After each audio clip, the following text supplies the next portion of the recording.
ప్రభుత్వం వస్తే తులం బంగారం కూడా కల్పిస్తామని చెప్పినారు. యాడికి పోయింది తులం బంగారం? నేను మొన్న సిరిసిల్లలో కూడా అడిగినాను, తులం బంగారం కొందామంటే మార్కెట్లో దొరకలేదా ఈ ప్రభుత్వానికి?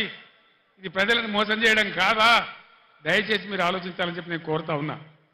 అదేవిధంగా కులము మతము అనకుండా కుల వృత్తుల మీద ఆధారపడ్డ బిడ్డలు, గొల్ల కుర్మలకు గొర్రెలను ఇచ్చినాం, ముదిరాజుల గంగపుత్రుల కోసం 100 కోట్ల రూపాయలు పెట్టి చేప పిల్లలు పెంచినాం, చేనేత కార్మికులకు పని కల్పించినాం, సబ్సిడీలు ఇచ్చినాం, గౌడ కులస్తులకు చరిత్రలోనే ఏ ప్రభుత్వం చేయనటువంటి పని చేసి చెట్ల మీద ఉండే రకాన్ని 100కు 100% రద్దు చేసినాం.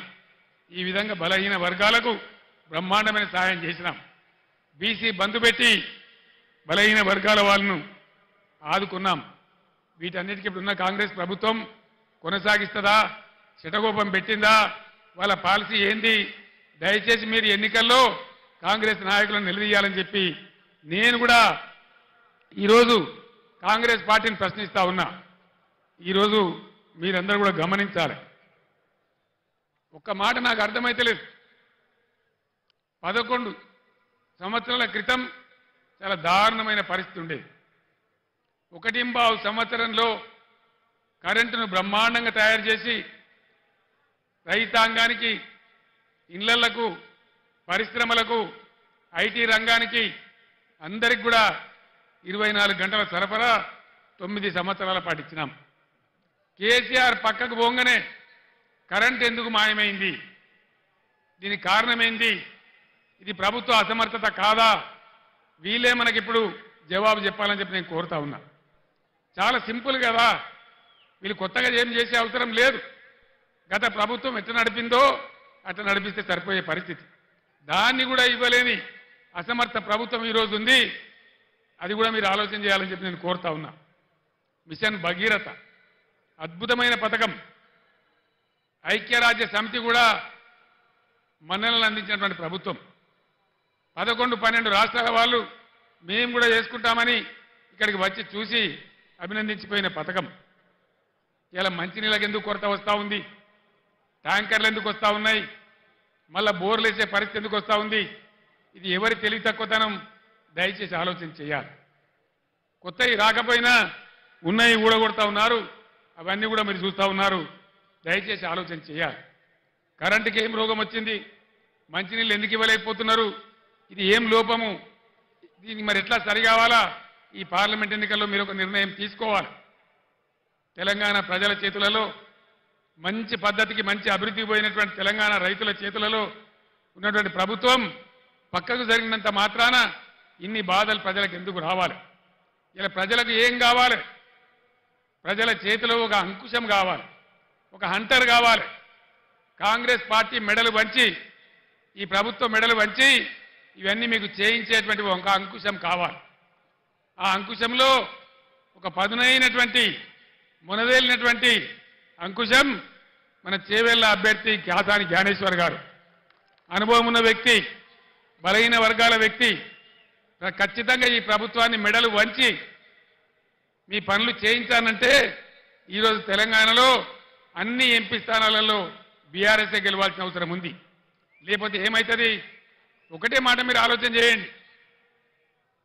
5 నెలల కింద అడ్డగోలు మాటలు మేము చెప్పినాం, అన్ని పంగనామాలు పెట్టినాం, ఏ పాలసీ సరిగా లేదు, ఉన్నవి కూడా ఊడగొడతా ఉన్నాం, కరెంటు చక్కగా ఇస్తలేం, రైతు బంధు కూడా చక్కగా ఇయ్యలే, పంటలు కొంటలేము, 500 బోనస్ ఇస్తలేము, అయినా కూడా మాకే ఓటేసినరు, ఇంకా మేము ఏం చేయకున్నా మమ్మల్ని ఎవరు ఏమనరు అనే అభిప్రాయం వస్తుంది. తస్మాత్ జాగ్రత్త. నేను యావత్తు తెలంగాణకు చెప్తా ఉన్నా, ఇక్కడి నుంచి ఈ ప్రభుత్వం చేసిన మీకు ఇచ్చిన వాగ్దానాలు నెరవేరాలంటే చాలా చిన్న లాజిక్. మీరు ఓటేసే ముందు ఆలోచన చేయండి, ఆత్మవిమర్శ చేసుకోండి. బలమైన ప్రతిపక్షం ఉంటేనే, మీరు ఒక కొరడా జులిపిస్తేనే, మీరు ఒక సురుకు పెడితేనే మీ పనులన్నీ అవుతాయి. లేకపోతే మేము ఏం చేయకున్నా, మోసం చేసినా, అబద్ధ వాగ్దానాలు చేసినా మళ్ళీ మమ్మల్ని గెలిపించింది అంటారు, ఎల్లెంకలం అంటారు తప్ప మీకేం చెయ్యరు. అందుకోసం దయచేసి మీ ఓటు ఖచ్చితంగా ఎట్టి పరిస్థితులలో బీఆర్ఎస్ గెలవాలి, అంకుశంలాగా పనిచేయాలి, ప్రజల కార్యక్రమాలు నెరవేరాలి. నేను ఒక్కటే మాట మీకు హామీ ఇస్తా ఉన్నా. బీఆర్ఎస్ పుట్టిందే తెలంగాణ కోసం, తెలంగాణ ప్రయోజనాల కోసం. ఉద్యమంలో మీ దీవెనతో విజృంభించి పోరాడి తెలంగాణ సాధించినాం. మీరు అధికారం ఇస్తే 10 ఏళ్లు అన్ని వర్గాల ప్రజలను కడుపులో పెట్టుకొని కాపాడుకున్నాం, అనేక మందిని కాపాడుకున్నాం. ఇలా అవన్నీ నా కళ్ళ ముందే పోతా ఉంటే, రైతులు గోసపడతా ఉంటే, పంటలు కొనకపోతా ఉంటే, బోనస్ దక్కకపోతా ఉంటే చూసి చాలా బాధ కలుగుతూ ఉంది. నేను ఒక్కటే మాట మీకు చెప్తా ఉన్నా, నేను బతికున్నన్ని రోజులు తెలంగాణ ప్రజలకు మంచి జరగడం కోసం పోరాటం చేస్తే తప్ప నోరు మూసుకొని కూర్చోను అని చెప్పి నేను మనవి చేస్తా ఉన్నా. 100కు 100% బీఆర్ఎస్ మీతోనుంటుంది, మీ ప్రయోజనాల కోసం ఉంటుంది.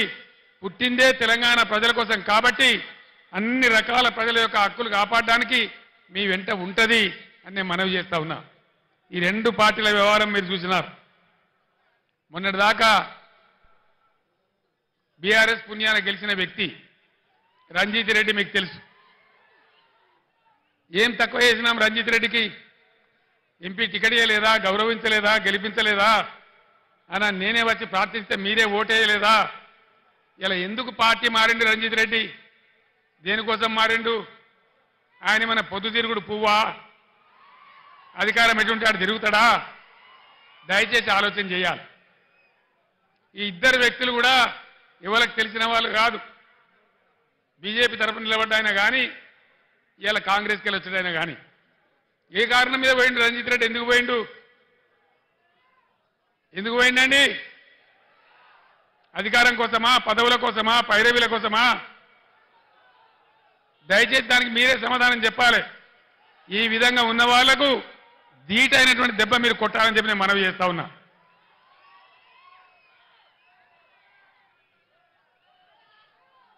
కాంగ్రెస్ పార్టీ చెప్పింది అన్ని పంటలు కొంటాం, ప్రతి పంటకు బోనస్ ఇస్తాం, జొన్నలు కొంటాం, కందులు కొంటాం, వడ్లు కొంటాం, మక్కలు కొంటాం అని చెప్పినారు. వానకాలం పంటలకు ఏకాని ఇయ్యలే.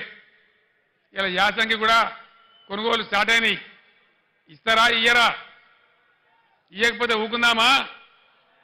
యుద్ధం చేద్దామా? యుద్ధం 2 రకాలుగా చేయాలి. పంట కొనుగోలు కేంద్రాలు అక్కడ చేయాలి. అక్కడ కనుక స్పందన రాకపోతే, 500 రూపాయలు కట్టియకపోతే, ఓట్ల డబ్బాలు గుద్దుడు గుద్దితే డిపాజిట్ రాకుండా ఓడగొట్టాలి. బిడ్డ నువ్వు ఇస్తాను మోసం చేస్తే ఊకోము, నీకు తగిన గుణపాఠం చెప్తాం మేమన్నటువంటి బుద్ధి చెప్పాల్సినటువంటి అవసరం ఉంది. ఎన్ని వాగ్దానాలు చేసినారండి? 420 వాగ్దానాలు చేసినారు. ఆడపిల్లలకు స్కూటీలు కొనిస్తామన్నారు. స్కూటీలు ఎక్కడ పోయా? స్కూటీలు దాని ప్రతిపాదన ఉందా? స్కూటీలు లేవు కానీ రాష్ట్రంలో లూటీలు మాత్రం జోరుగా చేస్తా ఉన్నారు. భయంకర